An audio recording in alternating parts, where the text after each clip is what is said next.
Oi gente, tudo bem com vocês? Eu sou a Mariana Ferreira, professora de redação da Rede Cromos de Ensino, e hoje nós vamos conversar um pouquinho sobre os argumentos possíveis que a gente poderia ter trabalhado, falado, conversado um pouquinho neste tema de 2025. Qual foi perspectivas acerca do envelhecimento populacional na sociedade brasileira? Gente, esse é um tema que traz como um delimitador, diferente dos últimos anos, a palavra perspectivas. E se a gente for analisar essa palavra, ela nos dá algumas possibilidades argumentativas mais abrangentes.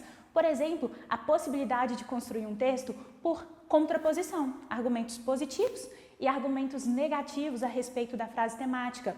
Isso é uma relação assim até muito óbvia, afinal de contas, perspectivas não traz essa carga negativa, por exemplo, como a palavra desafios dos últimos anos trouxe. Então, nessa linha de raciocínio aí, a gente poderia ter construído um texto por contraposição, por causas e consequências, ou até por enumeração, que a gente tanto gosta, né?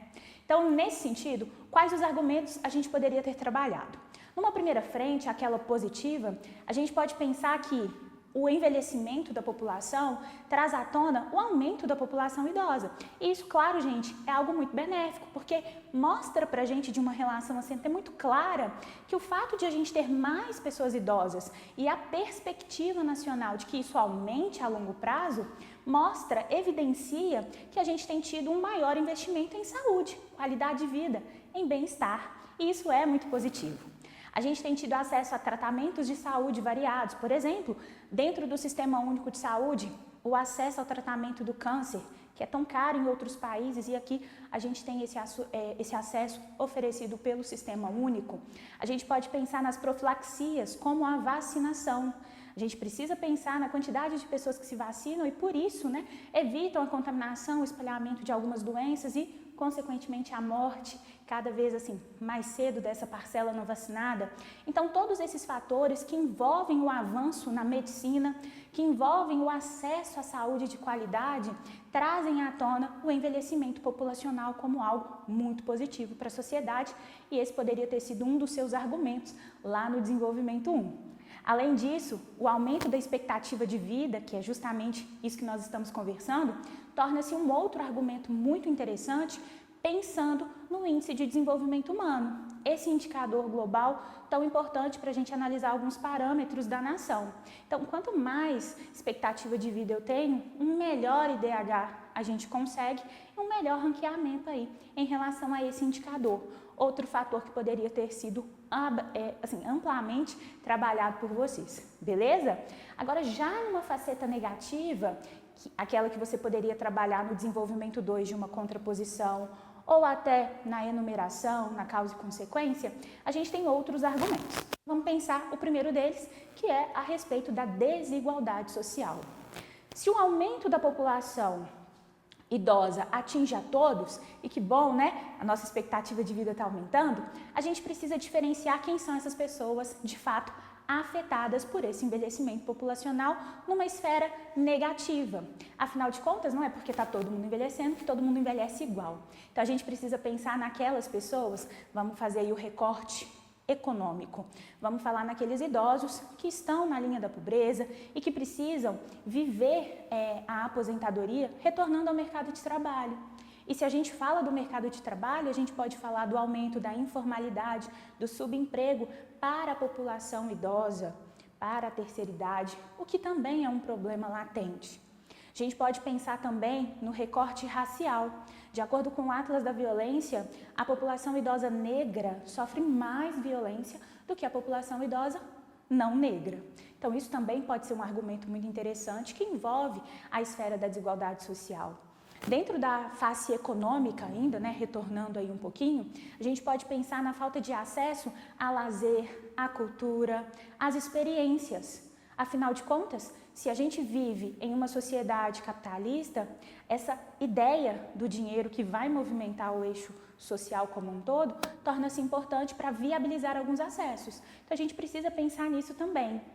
Ainda nessa esfera social do acesso ao lazer, do acesso à cultura, a gente também pode pensar na questão governamental. De que maneira o governo tem oferecido tais acessos? Será que tem oferecido tais acessos? Então, isso também poderia ser uma via de questionamento.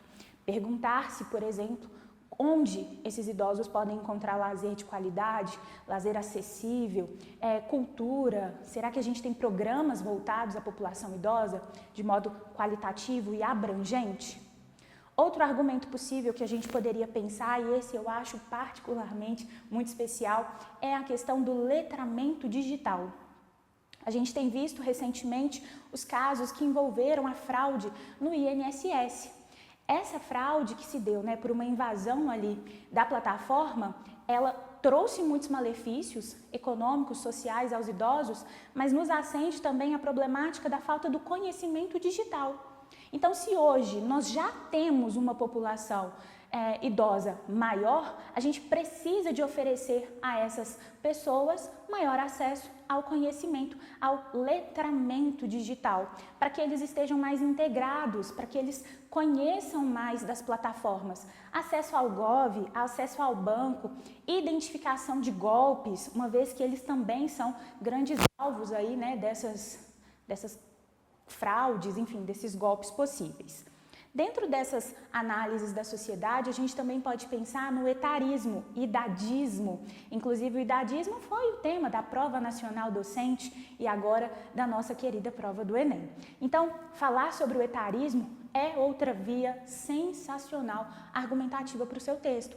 Pensar o quanto nós, enquanto sociedade, não estamos bem preparados educacionalmente para acolher, receber a população idosa e nem a longo prazo, quando formos parte dessa população idosa, nos sentirmos bem acolhidos, nos sentirmos também parte do corpo social, da cidadania, para que a gente possa executar e desfrutar dos nossos direitos.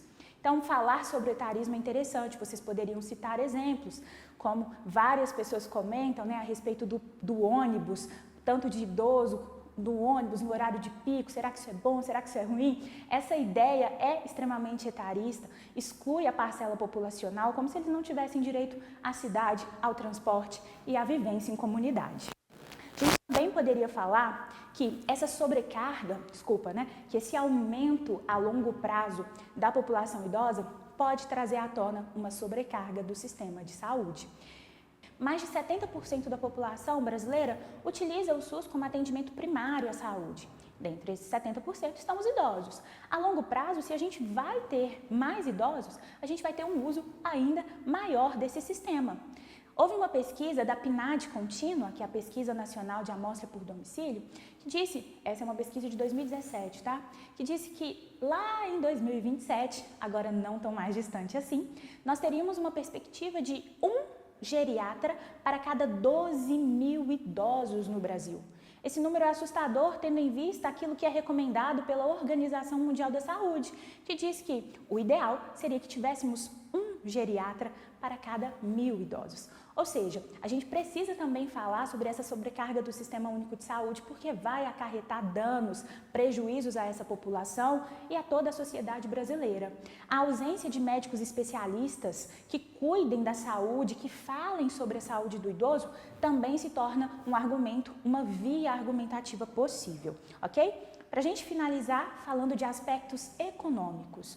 O aumento da população idosa, o envelhecimento populacional, traz à tona a questão previdenciária. Falar sobre previdência social aqui é um argumento muito legal. Em 2019 houve a nossa primeira reforma da Previdência e a perspectiva é que existam outras, porque a longo prazo a gente vai ter mais pessoas aposentadas e menos população economicamente ativa.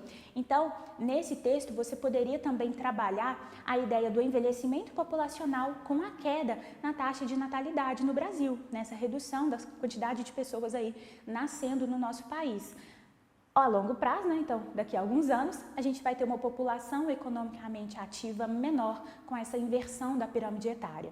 Isso significa que as pessoas que estarão aposentadas, elas não conseguirão receber de forma qualitativa, adequada, a aposentadoria. E aí elas voltam para o mercado de trabalho, não vão encontrar vagas, então a gente também precisa pensar sobre esse acolhimento das pessoas idosas no ambiente trabalhista. Uma vez que não encontram vagas, vão para a informalidade. Isso precariza o sistema econômico, mas sobretudo, gente, precariza a qualidade de vida e bem-estar dessas pessoas que precisariam ali naquele momento da vida desfrutar, né, de boas condições. Todos nós, mas sobretudo aqueles que já contribuíram há tanto tempo para o nosso país, ok? Então, essas foram as nossas possibilidades argumentativas. Tenho certeza de que vocês foram super bem, não tenho dúvida disso, e vai dar tudo certo.